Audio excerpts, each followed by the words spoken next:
నాటుకోళ్ల దొంగతనానికి ప్రయత్నించి సీసీ కెమెరాకు చిక్కిన కేటుగాడు.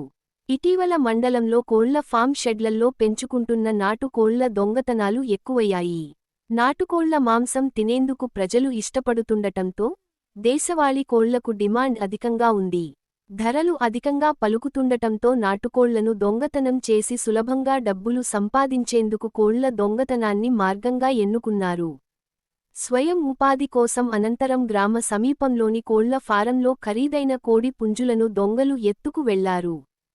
ఫారం నిర్వాహకుడు పోలీసులకు ఫిర్యాదు చేశాడు.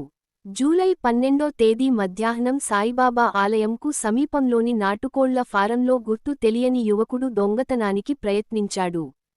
కోళ్ల షెడ్లో సీసీ కెమెరాలు అమర్చిన విషయాన్ని గమనించకుండా ఐరన్ జాలీని తొలగించి కోళ్ల ఫాంలోకి ప్రవేశించి కోళ్లను దొంగతనానికి ప్రయత్నించాడు. సీసీ కెమెరాల అలర్ట్ సైరన్ మోగటంతో దొంగ కాళ్లకు పని చెప్పి పలాయనం చిత్తగించాడు. అనంతరం గ్రామంలో కోడి పుంజులను ఎత్తుకెళ్లిన జూలూరుపాడు కోళ్ల ఫారంలో దొంగతనానికి ప్రయత్నించిన ఘటనపై కోళ్ల ఫారం నిర్వాహకులు పోలీసులకు ఫిర్యాదు చేశారు.